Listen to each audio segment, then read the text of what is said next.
Hello, welcome back, everybody. My name is Asta Manot, and this is Module 3 of my Gold Award, Girl Scout Gold Award Eco Expressions curriculum. So today we'll be talking about carbon footprint and climate change. So to begin with, what is climate change? Climate change is not not change in weather, or it's change in climate. So what the difference between this is weather can change every single day. Like today it could be really hot and tomorrow we could have a very cloudy day or a rainy day. That's just weather. But climate change, it's the change in temperature over a large period of time. Say for example, Canada. Canada is known to being a very um cold country. However, in recent years, the temperatures in Canada have been rising because of climate change, because it's getting hotter there, so there are warmer temperatures there. But these are transitions that have to be seen over many years. It's not just day by day like weather is. So we first have to establish that difference to understand what climate change is. So climate change is when the Earth's weather changes over a long time because our planet is getting warmer. It's not the change in weather for one day. It's the change in weather over a very long period of time. So now what's global warming? So global warming basically is, so imagine our healthy Earth. So you know how we like to stay warm when we go to sleep on like a cold day, on like a moderate day, we usually use one blanket on us. So that's what our planet likes. Like you can see in this picture right here. This is when the Earth is at its optimal or it's the happiest with one blanket around itself, right? However, you know when you go to sleep and then you have like many blankets stacked on top of you. Sometimes you can't sleep because you're so hot because there's so many blankets on top of you. So that's what we're doing to the Earth. Because of our actions, we're causing global warming. So we're adding more and more blankets on Earth. So it's getting hotter and hotter and it's unhealthy or unhappy. So that's essentially what global warming is. And this can mean many different things. However, like in general, it's just making our Earth unhappy, as you can see in this picture. So what is the real science behind global warming? So as you can see from this diagram here, so our the blanket around Earth is our atmosphere, basically. So this atmosphere that we have is the blanket I was talking about earlier. So this is the blanket that keeps us warm. We need the atmosphere in order for us to be able to survive. So because you know how like Mars, like other planets are way too hot, like Mercury, Venus, they're too hot for us to survive on. And other planets like Neptune are too cold for us to survive on. However, it's our atmosphere that allows us to have this nice blanket around ourselves to help us stay healthy and alive. So as you can see, this is our atmosphere when the Earth is healthy.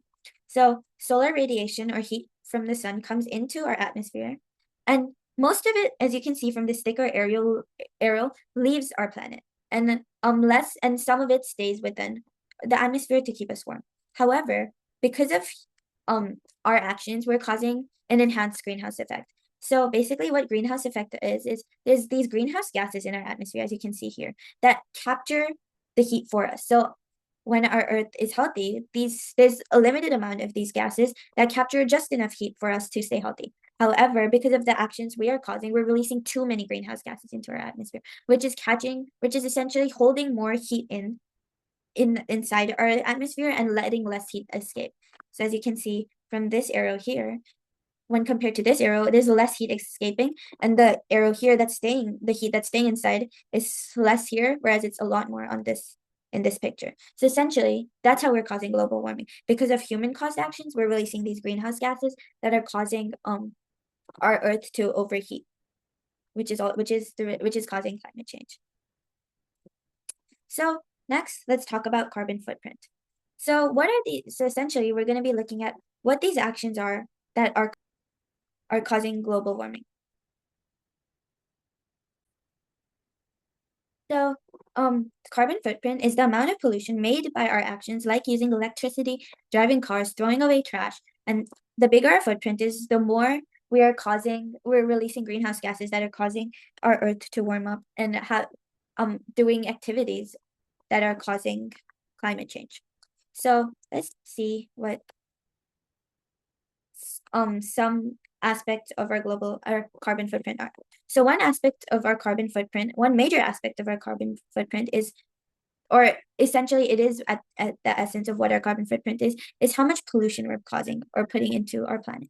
So pollution is when the air, water, or land gets dirty from things people put there, like trash, smoke, or chemicals, and it can hurt animals, plants, and people.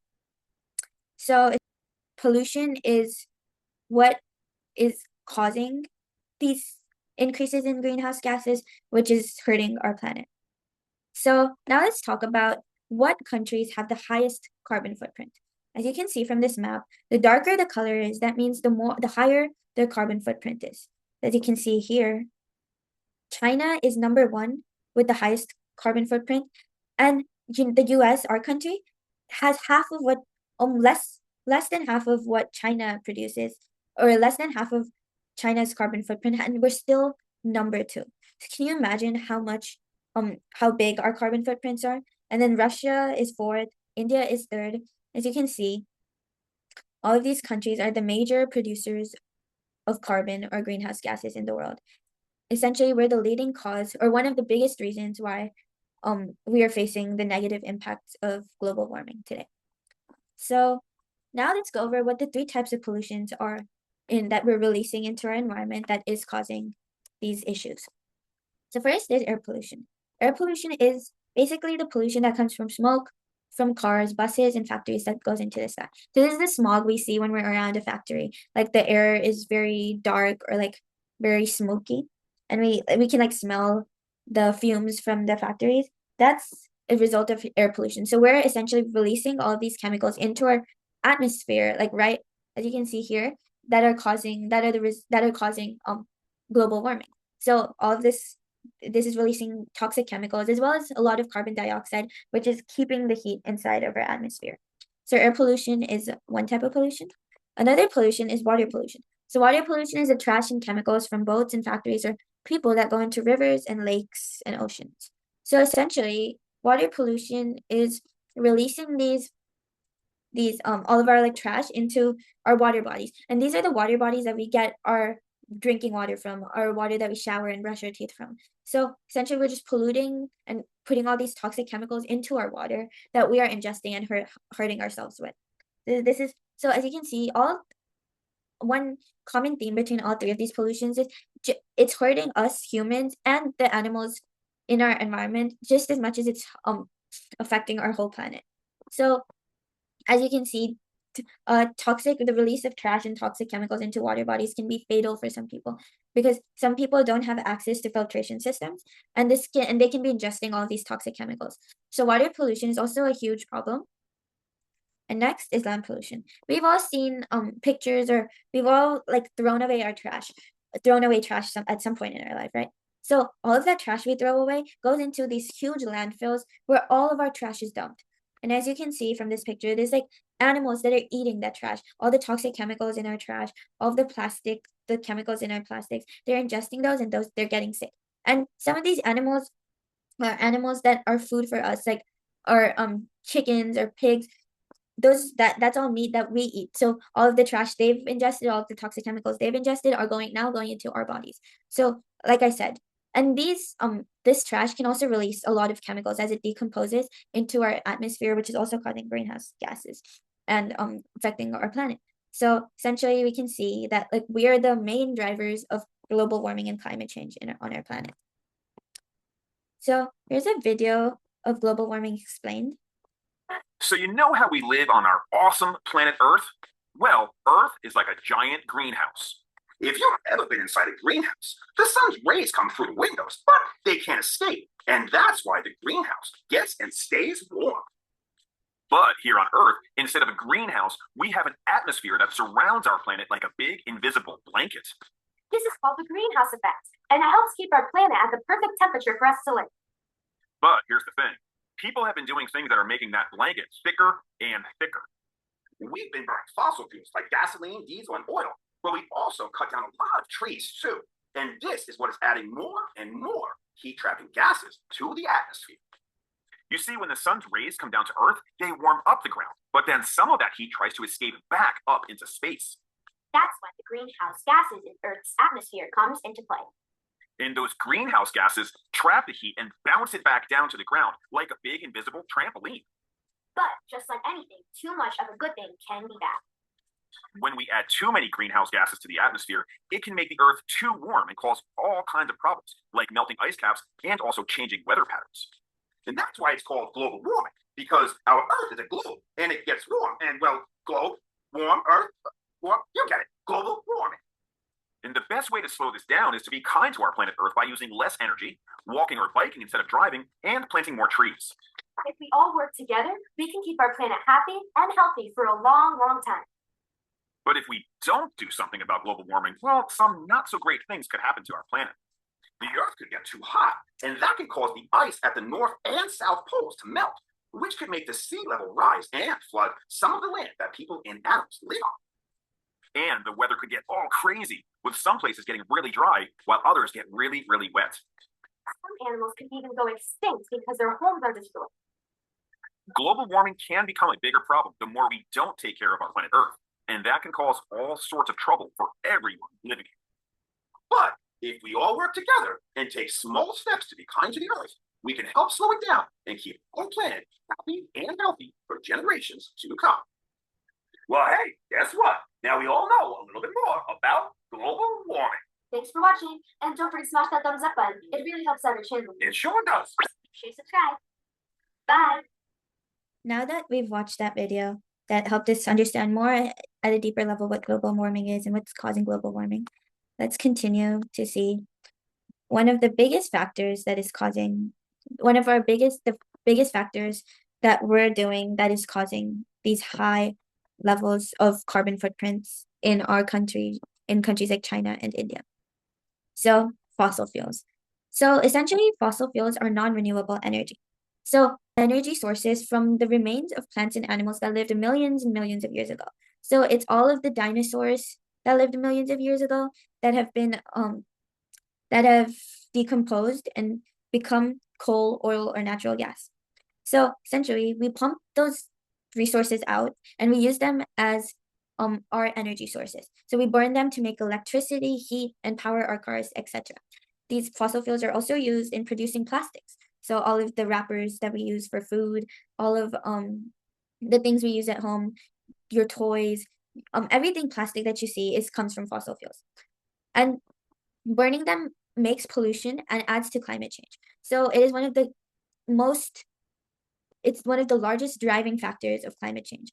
It's because countries like China produce so much, they have so much industry there, they have so many factories that produce so many goods for us that they are as you saw has the largest carbon footprint, which means they're releasing the most amount of fossil fuels. And we're a close second, we're not a close second, but we are the second biggest the second country with the biggest carbon footprint. So this is all a result of fossil fuels. And as I said, burning them makes like air pollution. It can also, and like I said, it's used in plastics. So all the trash we throw away into our water bodies and in the landfills, which releases toxic chemicals, those are also caused by fossil fuels, and it's a significant addition, which is causing climate change. So this is what coal mines look like. This is how coal is mined of decomposed organic matter from millions of years ago. This is our natural gas. This is oil mining. So now I'd like to talk about, like I said, fossil fuels are a non-renewable resource. So I wanted to explain the difference between a renewable versus non-renewable resource. So renewable resources are they are given to us by nature and can be replaced quickly and they don't run out if we use them wisely. Whereas non-renewable resources come from Earth and they take millions and millions of years to form. And once we use them, they're gone for good. So non-renewable resources, like I said, are fossil fuels. So coal, oil, and natural gas, because we extract them from the ground of decomposed organic matter from millions of years ago. And then once we use it, there's no bringing it back. Once it's burnt, all the chemicals have been released, then we can't produce more. Whereas for renewable resources, they come from nature. This can include solid or solar power, wind power, and hydro-powered stuff. So this hydro-powered is like dams. Dams, the flow of water can be used to produce electricity. Wind power is wind turbines that we see on our road trips. It's when the wind comes through and blows and turns the turbine, which also produces energy. And then we have solar energy. That's like our solar panels that we put on our houses that produce energy. And we know resources like water, wind, and the sun don't run out, or if we use them wisely, like we said, they don't run out. So like we can't run out of wind or sun. Sometimes we can run out of water, but if we use it wisely, like there's an that's an unlimited supply. So now I like to do an activity where we discuss different activities that are a small footprint versus a big footprint. So let's say riding a bike instead of driving. What do you guys think that would be, a big footprint or a small footprint? This would be a small footprint because riding a bike requires a lot less energy. It's not burning fuel it's not burning fuel to run. You're using your physical body to move the bike. Whereas when you're driving, the car is using gas. That's a fossil fuel, that it's burning that fossil fuel to give your car energy to drive. So riding a bike would cause your footprint to become smaller. Whereas driving to school or driving to work causes your footprint to enlarge. So like I said, driving a car for short trips. This is clearly, like we said, this is a big footprint because if it's a short trip, if your school is across the street or a few blocks down, you can always just walk there without needing any energy, without needing any fossil fuels or burning any energy that can hurt our environment. Whereas if you use a car for short trips, you're burning all that fossil fuel when you could have used like a bike, a scooter, or walked to school. So this is a big footprint. Now, turning off lights when not in use. This would be a small footprint. Why? Because when say you're working on your homework in your room and then you go downstairs for dinner, you should probably turn off the light before you go downstairs so you're not burning electricity and nobody's using it. And like I said, burning electricity, that requires fossil fuels, and you're causing your footprint to get bigger while you're wasting energy that could not have been wasted and causing your footprint to become bigger. Now, another one is throwing trash into the ocean. What do you guys think? Is that a big footprint or a small footprint? This would be a big footprint because throwing your trash into the ocean, you're polluting the ocean, like I said, and you're releasing all these toxic chemicals that have come from fossil fuels that are released into the atmosphere, causing greenhouse gases to trap heat into our planet. But also, by throwing our trash into the ocean, we're also harming the animals in our ocean. We're harming the biodiversity, as we talked about in past videos. And there's so many animals. I'm sure we've seen videos or pictures of like turtles getting stuck in plastic and ingesting plastic and dying. So it's because of the pollution we're putting into the ocean. So I don't know if you guys have heard of microplastics. That's what happens because the trash we throw away, especially plastic, it never breaks down completely. It just breaks down and becomes smaller and smaller, but it's still plastic. And these plastics are being ingested by animals in the ocean and causing them to feel fullness when they're actually not getting the right nutrients and food to be actually truly full and healthy. And because of this, they're getting sick and dying. And it's also causing like algal blooms, like throwing away our pollution or polluting our water bodies can cause a lot of algae to grow because they're thriving off of all of these nutrients and all of this trash that's coming in, and they can eat it and they can photosynthesize, and they're causing there's so much algae growing in some areas because of pollution, and then suddenly once they're out of food or whatever nutrients they were getting, they tend to start dying off. Once they're dying off, they're taking up all the oxygen in that water body too when they're dying off, which is leaving no oxygen for some of the animals in the water like the fish, which is also causing the fish to die. So this can be a harmful cycle. Now, using a reusable water bottle. This is a small footprint because with a reusable water bottle, you're not each time you use a reusable water bottle, you're gonna have to throw it away, causing more pollution, which is causing a higher carbon footprint. So using a reusable water bottle, you can use the same water bottle over and over again, which results in a smaller footprint. Recycling paper, plastic, and cans. This is obviously a small footprint because you're not throwing away all of that trash or you're not polluting the earth with it, you're recycling it so it can be repurposed for something else. I already did this one. Using less water when brushing your teeth. This is also obviously a small footprint because you're not wasting water. As water in some areas, like I'm sure you guys have heard about the California drought. So by using less water, we're preserving our resources and using them carefully. Picking up trash from a park. This is clearly a small footprint. You're reducing your footprint by doing this.